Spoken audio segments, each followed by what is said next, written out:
Welcome to the Voices. I'm your host, Jcatalyst. The poet, the storyteller, the intuitive, and at times the soul scribe. It all depends when you encounter me. This space is for the unheard, the unseen, and the unforgettable. Here, we explore memory, spirit, healing, and the echoes that follow us through lifetimes. Everything spoken in this space is truth in its rawest form. No mask, no filters, just the heart, unguarded. You didn't find this podcast by accident. You were meant to hear this. So take a breath, let go of the noise, and listen to the voices.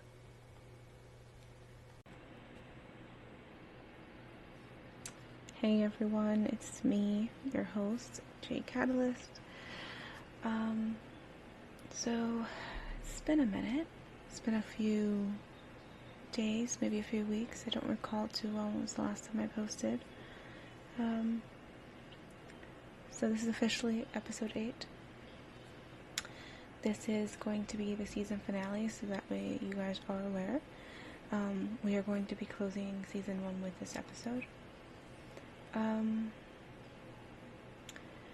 There is something I want to talk about, and it's probably not something you would expect me to talk about, but I wanted to end the season on a very good note, okay? So stick with me here, okay? So what we're going to talk about today is about this writing contest that I entered back in March. I'm probably not going to name any names just because this isn't about dragging anybody, but I am going to be real about the entire experience. So if there's anybody out there that's going through something similar or is about to embark into something like this, I would rather that I have forewarning of the possibilities of where it could go, and they make their proper judgment call from there. Again, this is not to start anything. This is just simply to have a conversation. Now, when I entered, it wasn't because I thought I was going to win the contest. I want to make that abundantly clear. It was to prove something to myself. That I firmly believe in my writing, that I believe in my voice, and in my ability to stand in an arena that others may think I don't. But I stood in that arena confidently alongside much more, well-versed or more tenured individuals in the writing realm. If my piece ended up touching someone out there, even through the judges group, even just one person, that would have been my win. That would have been just enough for me, to be honest. That's really what I wanted, even if it's just one person that I'm able to capture, or in some way or form, my words bring some form of healing to them. Excuse me. Then that would create a ripple effect. Even a small one would still be something that I would be immensely proud to hold. They had told us, meaning the individuals who had entered into this contest, that by July at the latest, we'd have the results. Well, July came and went. By mid-August, I had completely given up on ever hearing back from them. Now, mind you, this is a contest that you have to pay to enter. Okay, so I had paid to get into this contest. They had given us a timeline that by July we would get a response or hear about any results. Beginning of July, nothing. Reached out to them, told us it'll take a little bit longer, that they're sorry for any delays. They said by the end of July that we should hear something. It ends up being mid-August, and that's when I get a response. Now, the response came really out of nowhere. We had well, I didn't have any anticipation of when this would even happen, or even if it would. And the email drops, and with the results that were not surprising in the slightest to me. Like, I wasn't shocked, but I wasn't disappointed either. I just didn't like the fact that my time had been basically wasted, to be honest. They gave me a timeline, didn't stick to it, dragged the delay out longer than they'd even projected, and when they finally did respond, it was a rejection with zero feedback. Now, if you guys know me, that from the beginning episode, or even from my writing and other social media accounts, you would know that I love to grow as an individual. I love personal growth. I love to know if, like, I am doing, well or not. And I kind of, like, take a lot of time to be self-aware about the actions I take, the words that I speak, how I affect other individuals, but how I also perceive myself when I am doing these things or when I'm saying these things. If I'm not able to look in the mirror and be confident and be okay with who I am, then that means that it's time for reevaluation about what am I doing wrong, why am I not honoring myself correctly, how can I change that to do that correctly. And this is just something that I've learned through my childhood. When you do not have parents, you're constantly neglected and things of that nature. A lot of people take different paths when this happens, when neglect happens or abuse happens. They take different paths. They take either the path to repeat the cycle, the path of just pretending that the cycle is non-existent, or the other one where you completely evaluate the entire surroundings, including yourself, and end up parenting yourself to stop the cycle. I took the toughest route out of all three, and that was to completely change that entire cycle entirely and just be like, nope, we're not doing that. We're going to do something else and start from basically like the ground up. And it's not an easy thing to go through, and I swear I'm not trying to make this sound very easy, but when you do commit yourself to breaking generational cycles and to actually healing yourself, stay committed to that, truly. It is literally you fighting with yourself, because you are fighting with the foundation that was given to you, the belief system, these nonsensical things that they made you think was okay. You're literally fighting with your mind the entire time. You are trying to recreate a new world for yourself, a new path, a new foundation. So that way it's more solidified, it's more grounding. You are having everything you need without having to basically trauma bond. Loving yourself is one of those kind of things that you end up forgetting to do. Making time for yourself, putting yourself as a priority, those were frowned upon growing up for me. So changing that dynamic and just being like, no, I'm not going to go ahead and put my needs on the back burner to make someone else make them comfortable in their own environment. We're not doing that. So what I'm basically trying to say here is that I was surprised to some extent that not only the audacity to waste my time was a thing, because I'm also a person that's very stringent when it comes to work ethics, and if you are going to go ahead and just give me a timeline, I'm gonna literally believe that timeline, because you are giving me your word. So I take people's word at face value. I have no reason to doubt you.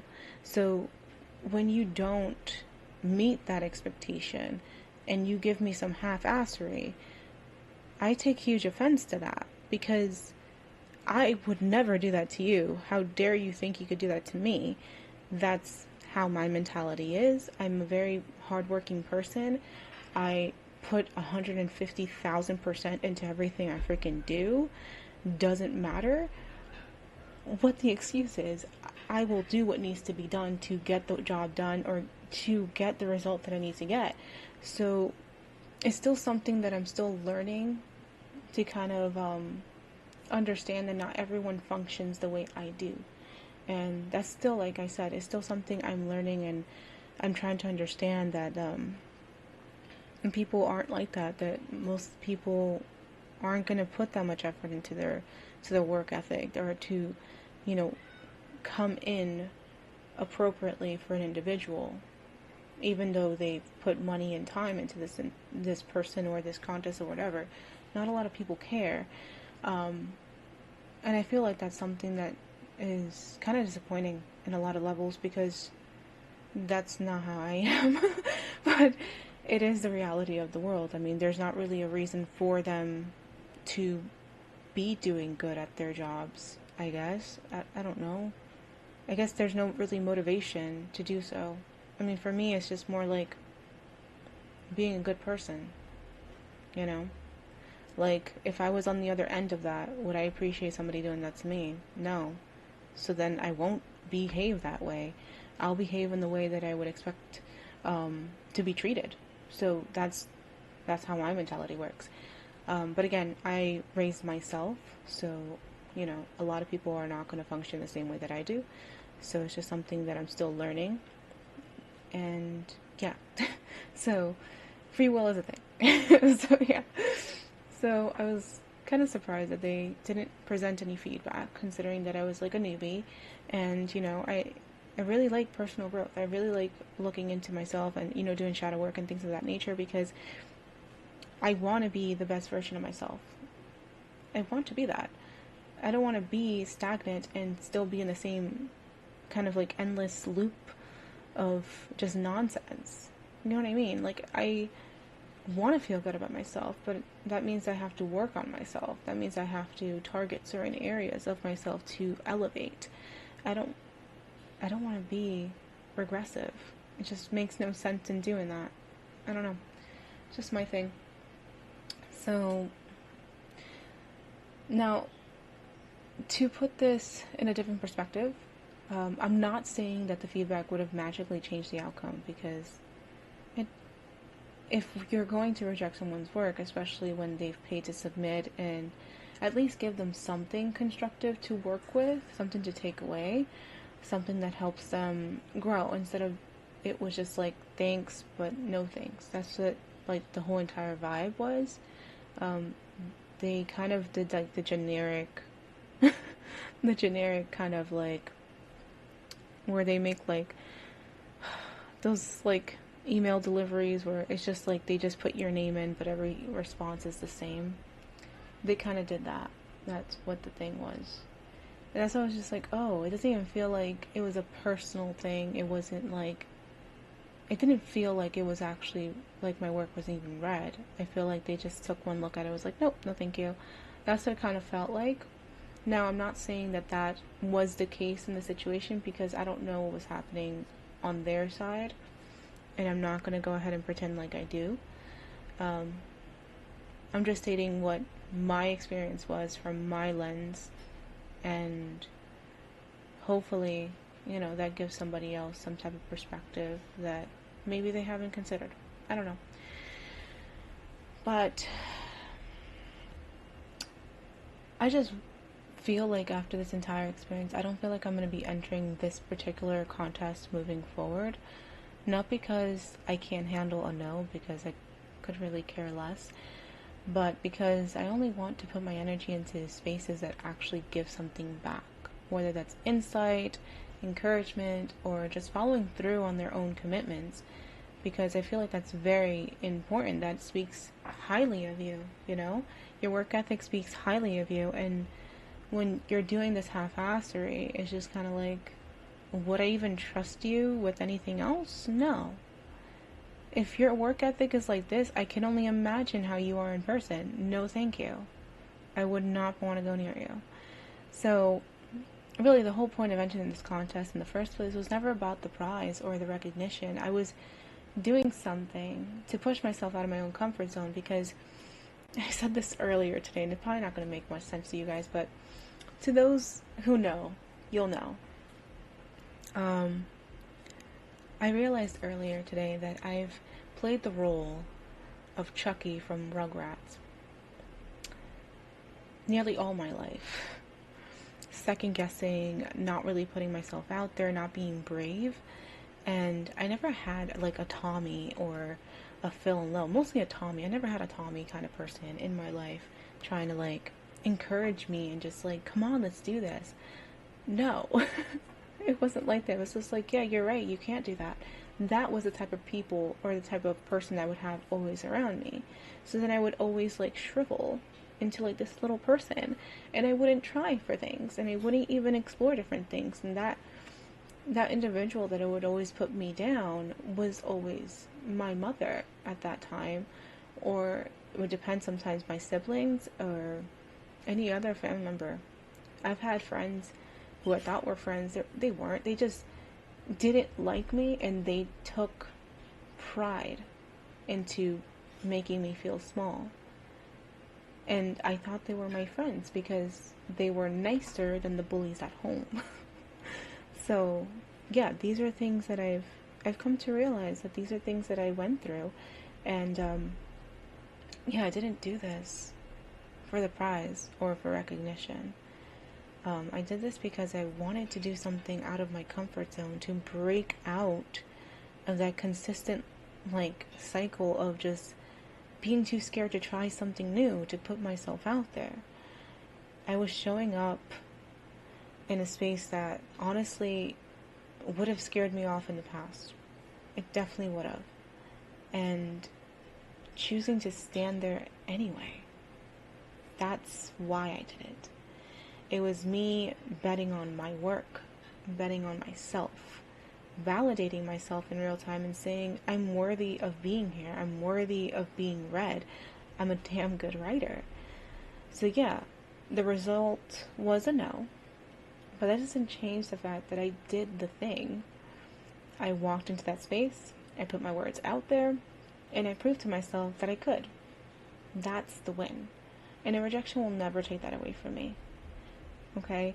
I did something completely monumental, and maybe to a lot of people that doesn't seem like a big deal, like, hey, I can do that, whatever. But when it comes from a person that has never done anything for themselves and has constantly like just taken away things from themselves because they just weren't brave enough to take that leap, to bet on themselves, to really like be there for themselves, it's a huge deal. It's a huge deal because you're literally taking the cycle that you were on and just making a right. You're just veering off course. You're like, nope, we're not going to do this anymore. We're going to try something different.